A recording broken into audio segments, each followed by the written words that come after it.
ये कहानी एक छोटे से गांव की है, जहां गांव के किनारे एक पुराना शमशान घाट था।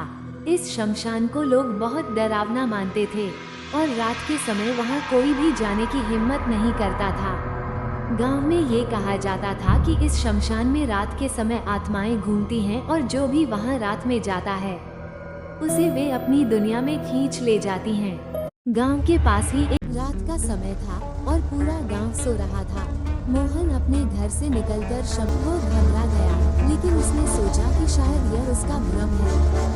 वो आगे बढ़ा और एक पुराने पीपल के पेड़ के नीचे बैठ गया। तभी उसके सामने अचानक एक सफेद साया दिखाई दिया। मोहन का दिल तेजी से धड़कने लगा। उसने उस साए को ध्यान से देखा और वो देख नहीं पाया कि वो कौन था। तभी वो साया उसकी ओर बढ़ने लगा। मोहन डर से कांपने लगा और भागने की कोशिश करने लगा, लेकिन उसके पैर मानो जकड़ गए थे। साए ने कहा, तुम्हें यहाँ नहीं आना चाहिए था, अब तुम्हें यहीं रहना पड़ेगा।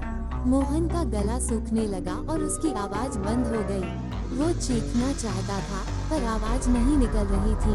तभी वो साया उसके पास आया और उसने मोहन के सिर पर हाथ रखा। अगले दिन गांव वाले शमशान के पास आए तो उन्होंने देखा कि मोहन शमशान के पास बेहोश पड़ा हुआ था। उसे होश में लाया गया, लेकिन वो अब कुछ बोल नहीं पा रहा था। उसकी आंखों में डर और चेहरे पर सफेदी छा गई थी। गांव वाले कहते हैं कि मोहन ने जो भी देखा, उसके बाद से वो कभी सामान्य नहीं हो पाया। उस दिन के बाद से गांव में कोई भी शमशान के पास रात में जाने की हिम्मत नहीं करता था। लोग कहते हैं कि उस रात मोहन ने भूतों की दुनिया की सच्चाई देखी थी।